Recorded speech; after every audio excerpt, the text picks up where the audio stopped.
जी की कोई क्या फजीयत करेगा, हम सब फजीयत से बचें। इसके लिए नारद जी ने वो नाटक करके दिखाया कि मेरे जैसा भी इस स्तर का व्यक्ति चिंतन को गलत कर लेता है कि हमारे सबके मन में सामान्यतया अशुभ विचार ही आते हैं। सामान्यतया शुभ विचार लाने के लिए प्रयत्न करना पड़ता है। पानी का स्वभाव है नीचे की ओर गिरना, ऊपर उठाना है तो पंप लगाना पड़ेगा प्रेशर का, तब ऊपर जाता है। ऐसे ही मन का एक स्वभाव है, मन हमेशा गड्ढे की ओर जाता है, कीचड़ की ओर जाता है, बेकार की बातों में ज़्यादा जाता है। अच्छी बातों में लाने के लिए प्रयत्न करना पड़ता है, ध्यान करना पड़ता है, सावधान रहना पड़ता है, सतर्क रहना पड़ता है। और हमारे मन में ऐसी बातें जो आ रही हैं, अगर हमने सावधानी नहीं रखी तो निश्चित रूप से नारद जी पर तो कृपा ठाकुर जी की हो गई, हमारे ऊपर तो कोई कृपा भी नहीं करने वाला है, क्योंकि हमारा ठाकुर जी से कोई संबंध भी नहीं है। संकट के समय संबंधी ही आया करते हैं। जिस मनुष्य पर भी संकट आता है तो उस संकट में संबंधी ही आते हैं, मित्र आ सकते हैं, रिश्तेदार आ सकते हैं। तो ध्यान एक बहुत बड़ी ऊर्जा है, खाद है। यूरिया खाद से भी ज़्यादा ताकतवर खाद ये ध्यान है। आप जिस पर ध्यान लगा दीजिए, आप उसी में डूब जाएंगे, उसी में समा जाएंगे और वो आपके अंदर रोम रोम में बस जाएगा। शुभ पर ध्यान लगाएं तो शुभ में डूब जाएंगे, अशुभ पर ध्यान लगाएं तो अशुभ में डूब जाएंगे। काम पर ध्यान लगाएं तो रोम रोम कामोत्तेजित हो जाएगा। क्रोध पर ध्यान लगाएं तो ध्यान लगाते लगाते दांती किटकिटाने लगेगी। 20-20 वर्ष पुरानी जो बातें किसी ने कही होंगी वो तुरंत याद आने लगेंगे। लोभ पर ध्यान लगाया तो कहीं न कहीं गड्ढे में गिर जाएंगे कि ये कर ले तो शायद इतना हो जाए, ये कर ले तो शायद इतना हो जाए, ऐसा कर दो। ध्यान ये सबसे बड़ी खाद है।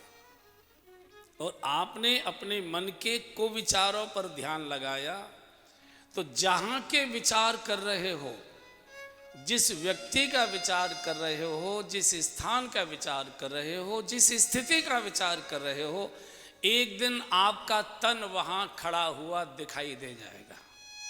इसे कोई रोक नहीं सकता। और जब परिणाम क्रिया घटना घट जाती है और परिणाम भोगने को आता है, तब कहते अरे बाप रे, मुझे तो ध्यान ही नहीं रहा है। और फिर अब पछताए हो तो क्या, जब चिड़िया चुग गई खेत। इसलिए वो बातें बार बार मन में आएंगी, लेकिन हम जिन बातों को पसंद नहीं करते, स्वीकार नहीं करते, कृपया उस पर ध्यान मत लगाइए, उसको खाद मत दीजिए। ध्यान से जिस पर भी आपने, जैसे घुटने ऐसे बंद ऐसे बैठते ना आदमी, घुटनों के ऐसे बंद करके बैठता, जैसे बुजुर्ग बैठते ऐसे अगर बैठे तो समझ लीजिए कहीं आप डूबे हुए हैं। कहीं भी आपका ध्यान वहाँ नहीं है जहाँ आप बैठे हैं। जहाँ का ध्यान है आ रहा है वहाँ आप बैठे हुए हैं। अभी तो वो ध्यान दूर है, कुछ दिनों में वहीं आप बैठे दिखाई दे जाए। इसलिए कथा को याद कर लीजिए। कोई साधु आया था, कह कर गया था कि ध्यान की खाद गुलाब के फूलों में लगाइए, कांटों की झाड़ियों में मत लगाइए, नहीं तो कांटों में ये उलझा दे। और उसका एक ही तरीका है, कान पकड़ने से, संकल्प करने से, कसमें खाने से, व्रत करने, इससे नहीं होता है। ये तो सब घर घर में हो रहा है। सब नवरात्रि 9 दिन लोग व्रत कर रहे हैं, महीने महीने तक व्रत करते, 8 बार और 9 त्योहार यहाँ रोजाना तीसरे चौथे दिन। अरे मास में 2 बार तो एकादशी आती ही है, करते ही है। इससे अगर सब चीज़ें ठीक हो गई होती तो देश की ऐसी स्थिति क्यों होती? चारों कोई सुरक्षित ही अनुभव नहीं कर रहा है। अपने घर में, अपने गांव में, अपने नगर में, अपने मोहल्ले में हमारी बेटियां आदि सब कोई अकेले जा ही नहीं सकते, सबको शंकाएं रहती है। तो वो सबके मन में कीचड़ है, ये तो मैं नहीं कहूँगा, लेकिन हमारा मन हमारा कीचड़ के पास बैठना पसंद करता है। तो कीचड़ में कमल भी खिलते हैं, कमल के पास बैठने की इच्छा हो तो फिर ध्यान को उकाइए। और ध्यान उकाने का एक ही अर्थ है, उस स्थिति को, उस आसन को आप बदल दीजिए। जिस आसन पर बैठे हैं और वो ध्यान की धारा चल रही है, उस आसन को बदल दीजिए। लेटे हैं तो बैठ जाइए, बैठे हैं तो खड़े हो जाइए, टहलने लग जाइए, कुछ और काम करने लग जाइए, कुछ गीत गुनगुनाने लग जाइए, कुछ नहीं कोई बढ़िया सा फिल्मी पुराना गाना गाना शुरू कर दे, कुछ भी करिए, लेकिन आप उस चक्कर को तोड़िए। अन्यथा तो कोई पूजा पाठ, कोई संकल्प, कोई बचा ही नहीं पाएगा। बड़े बड़े लोग गिरे हुए दिखाई देते हैं आपको, बड़े बड़े लोग जो समाज को उठाने का काम कर रहे थे, वो भी कहीं न कहीं फिसलते हुए दिखाई देते हैं। चूंकि अशुभ पर जब ध्यान जाता है, और ये काम ही नहीं है, काम है, क्रोध है, लोभ है, यही मनुष्य से अपराध करा लेता है, चूंकि विवेक शून्य हो जाता है। और बिनु सत्संग विवेक न होई, बिनु सत्संग विवेक न होई, बिनु सत्संग विवेक न होई, बिनु सत्संग विवेक न होई, राम कृपा बिनु सुलभ न सोई, राम कृपा बिनु सुलभ न सोई। हाँ जी, राम कृपा बिनु सुलभ न सोई, राम कृपा बिनु सुलभ न सोई। साधु संग सर्वशास्त्र कहे, लव मात्र साधु संग सर्व सिद्धि हो, चैतन्य महाप्रभु का घोष है। सत्संग में हम केवल इतना ही समझते हैं कि किसी मंदिर में, किसी अच्छे पूजा घर में जाकर 10, 20, 25, 50 लोग बैठे हैं और ढोलक बज रही है, तबला बज रहा है, बाजा बज रहा है, मजीरा बज रहा है, ताली बजा बजा कर हम भजन गा रहे हैं, हमने इसी को सत्संग मान लिया। यह कथा हो रही है, कथा में आ गए, बैठकर सुन रहे हैं, नाच रहे हैं, गा रहे हैं, ताली बजा रहे हैं, आनंद आ रहा है, हमने इसी को सत्संग मान लिया है। ये सत्संग का एक प्रकार है, ये सत्संग का एक प्रकार है। इसमें आने से सत्संग की इच्छा होने लगती है। कथा सुनने के बाद किसी न किसी संत का संग करने की इच्छा होने लगती है। यहाँ केवल इतना ही बताया जाता है कि हम कहाँ डूबे हुए होंगे और इसमें से निकलने का उपाय क्या है, और हमको कहाँ खड़े होना चाहिए। जहाँ हम बैठे हैं वो हमारे बैठने का स्थान नहीं है, हमको कहाँ बैठना चाहिए उस आसन की जानकारी इन प्रवचनों के माध्यम से हो जाती है। बाकी तो प्रयत्न करके जाना तो अपने आप, कोई बता देता है कि उस दुकान पर सब्जी या फल बहुत अच्छे मिलते हैं, उसने बता दिया सब्जी और फल की दुकान पर तो चलकर स्वयं ही जाना पड़ेगा। हो सकता है रास्ते में एक आधा से पूछना पड़े कि भाई इस दुकानदार की दुकान कहाँ है, इसका खोखा कहाँ है। तो ये जो कथाएं, ये जो कीर्तन, ये जो मंदिरों में होते हैं प्रवचनादि, ये सत्संग की प्रेरणा देते हैं। हम शॉर्ट में कह देते हैं सत्संग, ये सत्संग की पाठशाला है।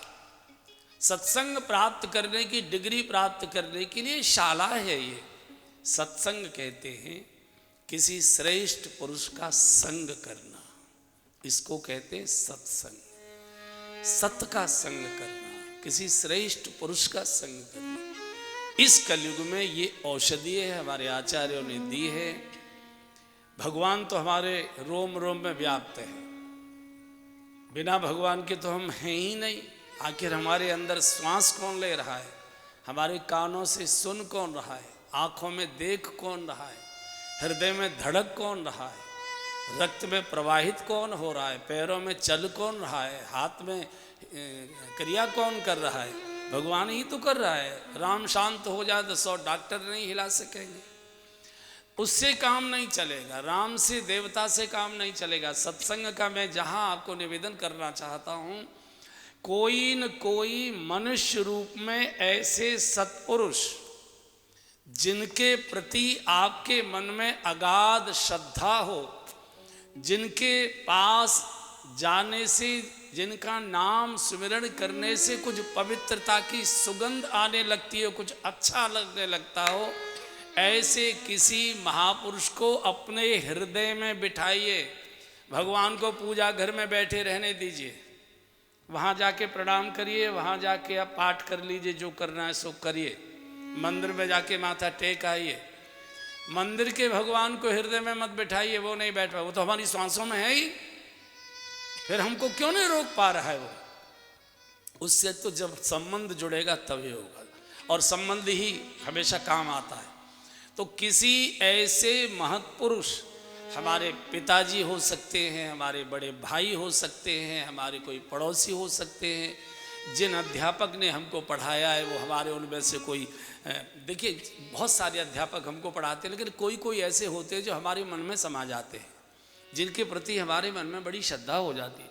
कोई साधु हो सकते हैं, कोई समाज सेवी हो सकते हैं, ये जरूरी नहीं है कि कोई रंग और तिलक और यही होते होंगे।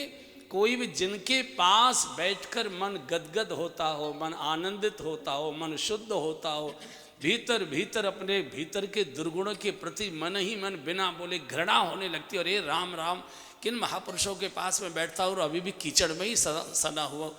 ऐसी घटना जिनके पास हो, वो गुरु हो सकते हैं, कोई महात्मा हो सकते हैं, कोई प्रवचनकार हो सकते हैं, ऐसे व्यक्ति को हृदय में बिठाइए, उनका चित्र अपने पूजा घर में लगाइए, और जब जब ऐसे विचार मन में आए, और ऐसे विचार आने का कोई समय नहीं होता, जागृत में तो आते ही हैं, स्वप्न में भी ऐसे ही आते हैं। जो जागृत में चिंतन चलता है, सपने में भी वही आया करता है। तो उनको आंख बंद करके भीतर के हृदय में उनको बोलिए, प्रभु रक्षा करो, प्रभु रक्षा करो, प्रभु बचाओ। ये धारा को बार बार बार बार बार तोड़िए। धीरे धीरे धीरे धीरे स्थिति ऐसी हो जाएगी कि जैसे ही को विचार आएंगे मन में, वो धारा अपने आप टूट जाएगी, आपको तुरंत ऑटोमेटिक स्विच हो जाएगा। ये बिना इसके केवल पूजा पाठ करने से और आंख बंद करके बैठ जाने से नहीं होता। पूजा पाठ तो भैया घर घर में हो रहा है, हर मंदिर में हो रहा है, हर तीर्थों में हो रहा है। फिर आफत काहे को बरस रही है? आफत क्यों बरस रही? क्योंकि हमारे भीतर का संग कु हो गया है। कुसंग नहीं चाहिए, सुसंग चाहिए। भीतर क्या है? मूल ये है। बाहर तो ठीक है, हम अच्छी तरह से बढ़िया तालियां बजा रहे हैं, झूम रहे, कई लोगों पर देवी आ जाती है, सिर बाल खोल भी लेते, कहीं नहीं खुलते, मैंने देखा है तो हाथ से खोल लेते हैं। तो ये सब ऊपर की चीजें हैं, इससे भीतर का हृदय नहीं बदलता। इससे प्रतिष्ठा बढ़ जाती है, प्रणाम मिलने लगते हैं, लोग आदर देने लगते हैं, लेकिन भीतर का संस्थान वैसा का वैसा रहता है। मैंने इसलिए विषय लिया, नारद जैसा, नारद विष्णु भगत पुण्य ज्ञानी, जिनका आना जाना भगवान नारायण के यहाँ अबाध है, कोई रोक टोक नहीं, कोई सूचना नहीं देनी पड़ती, कोई पर्ची नहीं कटवानी पड़ती, आज्ञा नहीं लेनी पड़ती, अनुमति नहीं लेनी पड़ती। नारद जी के लिए हर समय गेट खुले रहते। वो नारद अगर गड्ढे में गिर सकते हैं, क्यों? क्योंकि अप्सराओं का काम हृदय के अंदर बैठा था। अप्सरा तो नाच के चली गई, लेकिन वो अप्सरा चिंतन की भीतर बैठ गई, और जो भीतर बैठा है वही हमारे शरीर को पकड़ कर ले जाता है। भीतर गोलगप्पा बैठा है, कान पकड़ कर ठेली पर ले जाए। भीतर जो बैठा है, आपको एक दिन वहां खड़े होना ही पड़ेगा, होते ही हैं, होंगे ही, कोई नहीं रोक सकता। इसलिए बार बार याद करो, बार बार उस महापुरुष को याद करो, रक्षा करो, बचाइए बचाइए बचाइए। धारा टूट जाएगी, धीरे धीरे धीरे धीरे ऑटोमेटिक मशीन हो जाएगी वो। जैसे ही अशुभ कुछ आने को होगा, तुरंत वो महापुरुष को याद आएगा। ये औषधीय रोग तो औषधि सटकने से ही दूर होता है। औषधि की महिमा सुनने से रोग दूर नहीं होता, औषधि का सेवन करने से दूर होता है। अब आइए नारद जी के साथ आगे बढ़ते हैं। नारद जी ने काफी गाली गलौच भगवान से की थी। आप देखिए ना, ये कुसंग क्या, भीतर का कुसंग क्या सीमा तक गिरा दिया नारद को कि ऐसी गाली तो कोई रिक्शा वाला भी नहीं देगा। झूठे कही के, मक्कार कही के, धोखेबाज कही के, ऐसे ईर्ष्यालु कही के, अपनी इतनी कर रखी है, हमारी शादी नहीं होने दी, ऐसा है वैसा, माने जितने प्रकार की गालियां हो सकती है। जैसे कई लोगों के घरों में कई प्रकार के अचार पड़े रहे, जितने प्रकार के अचार होंगे उनके घर में मिल जाएंगे, ऐसे होते हैं ना कई घर। तो जितने प्रकार की गाली हो सकती, भगवान मुस्कुरा रहे। क्यों? क्योंकि अभी भीतर बैठी हुई है, अभी भीतर से नारद बोल रहा है। और जब हरि माया दूर निवारी, जब हरि माया दूर निवारी, जब हरि माया दूर निवारी, जब हरि माया दूर निवारी, जब हरि माया दूर निवारी, नहीं तह रमान राज कुमारी, नहीं तह रमान राज कुमारी, आदि नहीं तह रमान राज कुमारी। जैसे ही भगवान ने माया समेटी।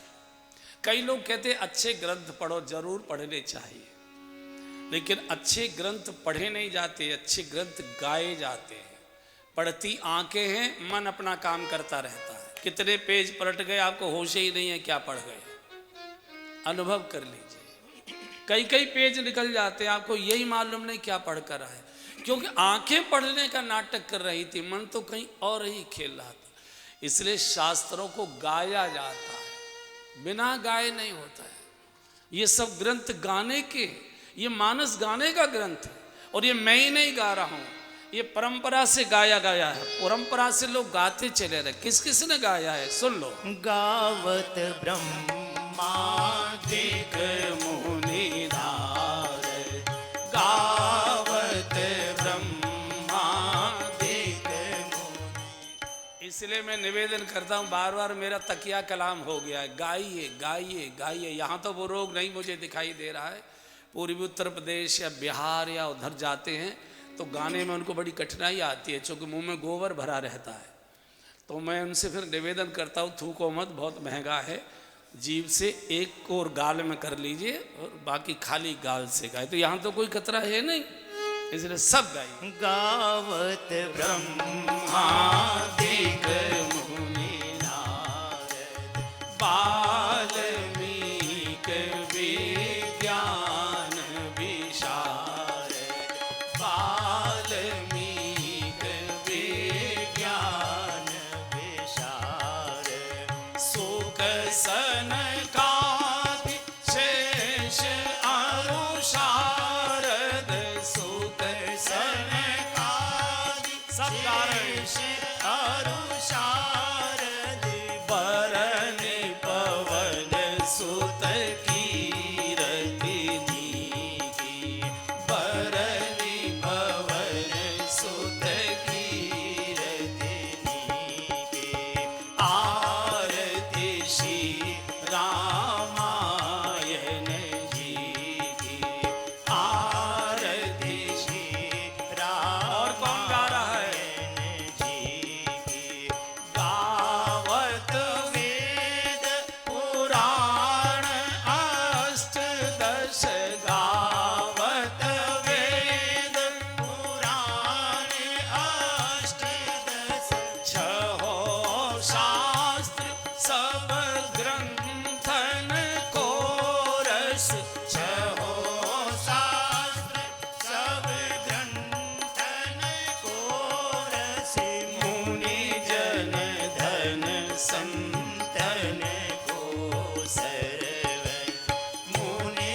सम्मत सवही आजी आरती श्री रामायण जी की आरती श्री रामायण जी की गावत संतत शंभु भवानी गावत संतत शंभु भवानी आरुघट संभव मुनि विज्ञानी अरुघट संभव मुनि विज्ञानी व्यास आदि कवि वरज बखानी व्यास आदि कवि वरज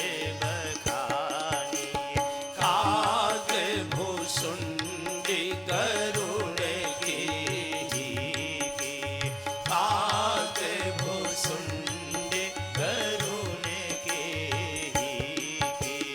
आरती श्री रामायण जी पूरी परंपरा गा रही है, ब्रह्मा गा रहे हैं, शिव गा रहे हैं, पार्वती गा रही है, व्यास गा रहे हैं, सब ऋषि मुनि गा रहे हैं, वेद गा रहे हैं, शास्त्र गा रहे हैं, पुराण गा रहे हैं। हमको गाने में काहे की शर्म। हृदय में किसी न किसी महापुरुष को हृदय में रखिए, वही बचाएगा।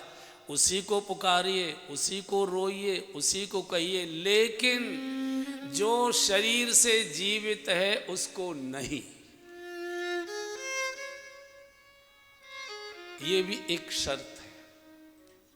जो आज शरीर से जीवित है उसको नहीं, जो शरीर छोड़ चुके हैं, क्योंकि शरीरधारी के गुण हमको बाद में दिखाई देंगे, दुर्गुण पहले दिखाई दे जाएंगे। इसलिए जो पधार चुके हैं, मोक्ष की आत्माएं मरती नहीं है, केवल अंतर्ध्यान होती है, विचरण करती है। आपने कभी अनुभव किया होगा, आप घर से चढ़े, बड़े अच्छे नहा धो के जलपान वगैरह नाश्ता वास्ता करके बड़े प्रेम से आप जा रहे, चलते चलते आपका माथा अचानक ठनकने लगता है। किसी ने कुछ नहीं कहा, कोई फोन भी नहीं आया, कोई बात भी नहीं हुई, बिल्ली ने भी नहीं काटा सामने से, फिर भी माथा ठनकने लगता है।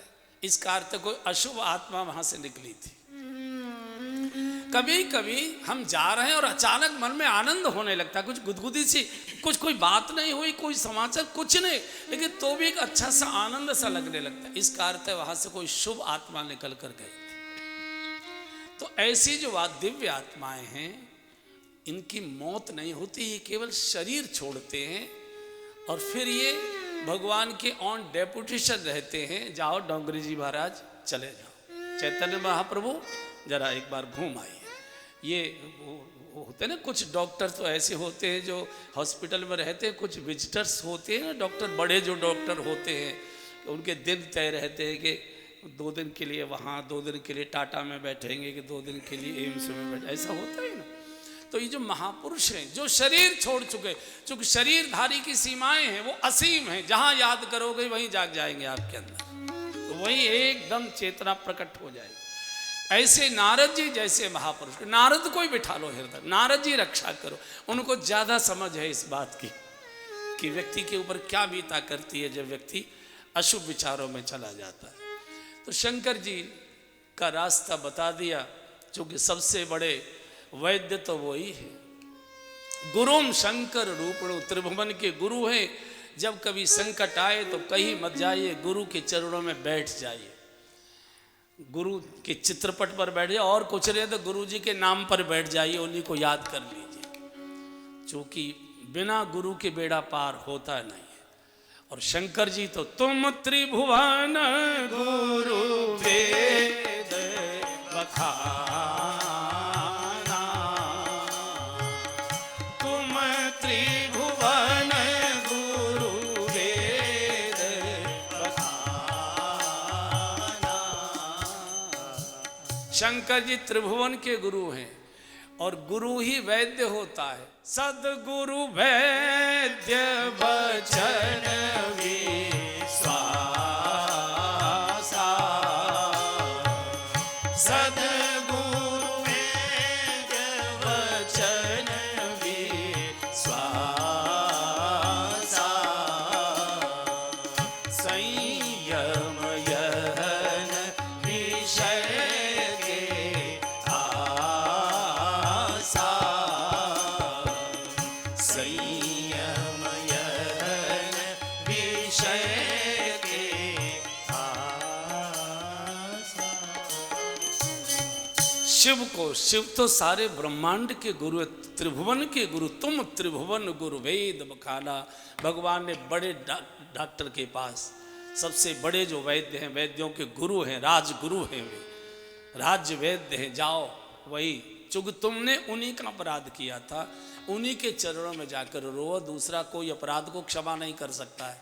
अपराध को वही क्षमा करने का अधिकारी होता है जिसका अपराध किया जाता है। हमारा उल्टा हो गया, अपराध किसी का करते हैं, क्षमा मंदिर में जाकर मांगते हैं। भगवान कहते निकल यहाँ से, जिसका किया है उसी से मांग। और उससे क्षमा मांगने की हैसियत नहीं होती, हिम्मत नहीं होती। एक बार बहुत देर से शुरू में से सूखा सूखा प्रवचन हो गया, ऊब भी गए होंगे, कहाँ कथा सुनने आए थे और तो अपना भाषण देने लगे। एक बार जरा पहले शंकर जी को गा लेते हैं। हमारे बावलिया जी हैं भुवनेश्वर के, बहुत सुंदर गाते शंकर जी का भजन। एक बार गा लीजिए बावलिया जी। डमरू बजाए अंग भस्मी रमाए और ध्यान लगाए किसी का न जाने वो डमरू वाला, न जाने वो डमरू वाला। अरे डमरू बजाए अंग भस्मी रमाए और ध्यान लगाए किसी का न जाने वो डमरू वाला, न जाने वो डमरू वाला। अरे सब देवों में, सब देवों में, अरे सब देवों में, सब देवों में वो है देव निराला। डमरू बजाए अंग भस्मी रमाए और ध्यान लगाए किसी का न जाने वो डमरू वाला, न जाने वो डमरू वाला, न जाने वो डमरू वाला, न जाने वो डमरू वाला। अरे मस्तक पे चंदा कि जिसकी जटा में है गंगा, मस्तक पे चंदा जिसकी जटा में है गंगा। रहती पार्वती संग में सवारी है बूढ़ा नंदा। रहती पार्वती संग में सवारी है बूढ़ा नंदा। अरे ओ कैलाशी हे अविनाशी, अरे ओ कैलाशी हे अविनाशी।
भजन है।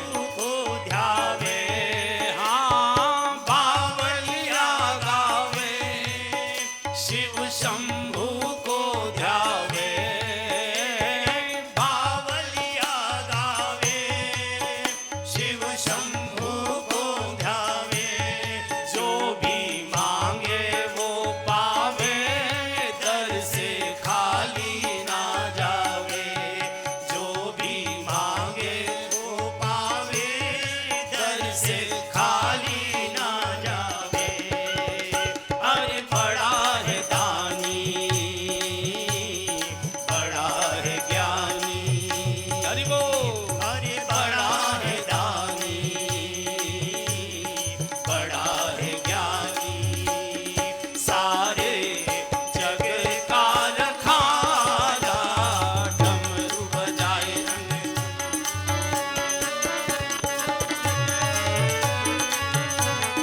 हरि बोल।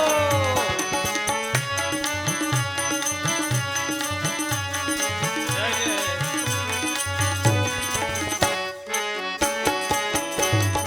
हरे हरे।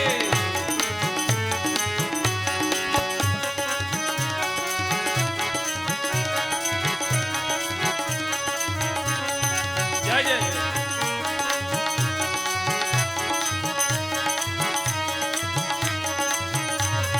हरि बोल।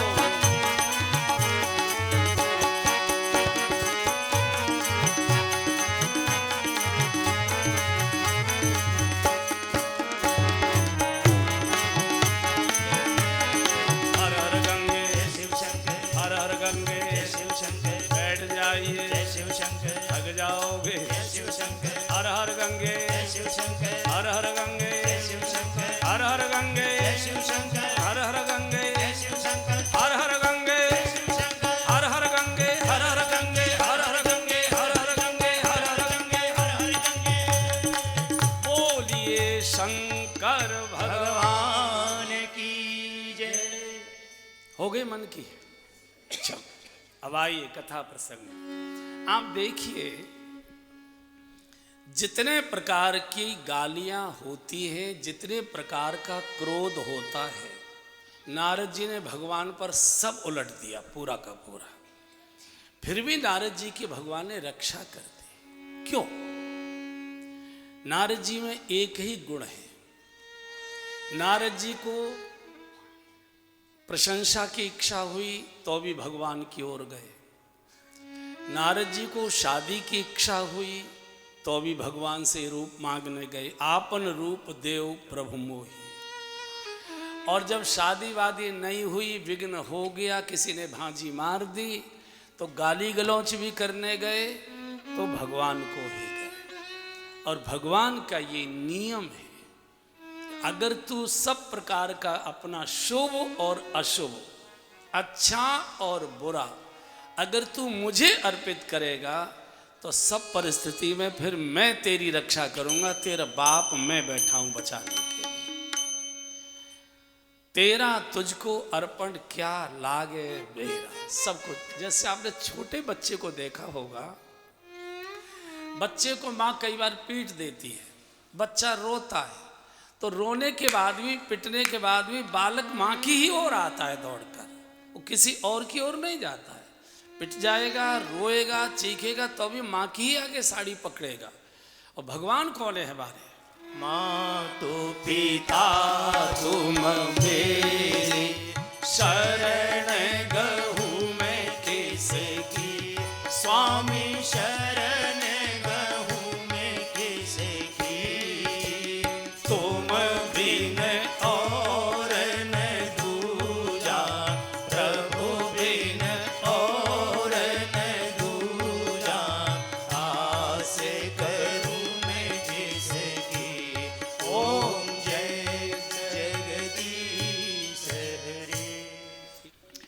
तो नारद जी ने शुभ और अशुभ सब भगवान के चरणों में अर्पित कर दिया। और भगवान कहते, जो सब प्रकार से मेरा हो गया, सब प्रकार से मुझे समर्पित हो गया, नारद मैं उसकी कैसे रक्षा करता हूं? जिनमें बालक राखे महतारी।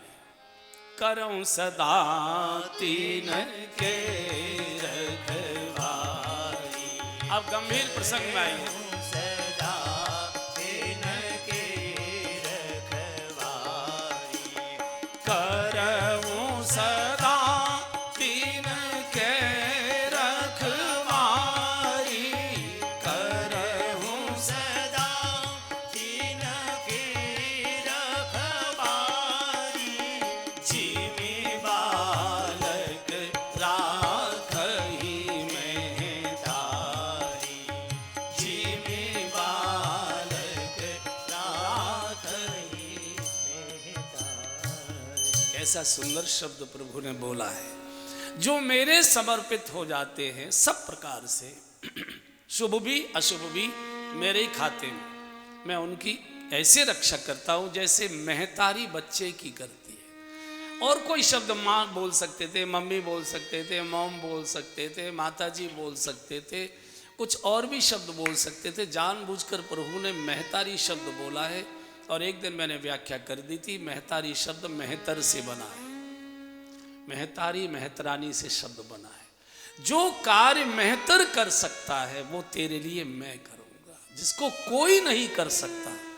अरे घर में भी छोटा बच्चा अगर शौच कर दे तो वो चिल्लाती रहेगी, चाची ताई चिल्लाती रहेगी, अरे तुम्हारे मुन्ना ने पोटी कर दी। अरे भाई तुम्हारा भी तो बच्चा ही है, इसको उठा के दो। तो इस कार्य को नहीं करेगा कोई, इसका को केवल माँ ही करती है और कोई दूसरा नहीं करता है।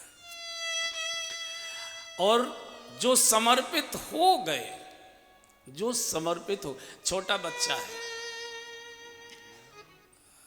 पालने में सो रहा है, माँ गई है विद्यालय पढ़ाने के लिए जाती है, बच्चा चैन से घर में सो रहा है, माँ स्कूल में बेचैन हो रही है, जग न गया हो, रो न रहा हो, टट्टी पेशाब न कर लिया हो, धूप न आ गई हो उसको, बेटा चैन से सो रहा है, माँ बेचैन हो रही है। क्यों?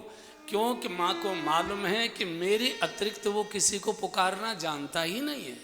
बालक जब भी रोता है माँ माँ माँ माँ माँ माँ ही करता है। इसलिए भगवान भक्त चैन से सोता है, भगवान रात रात भर जाग कर उसकी रक्षा करते हैं।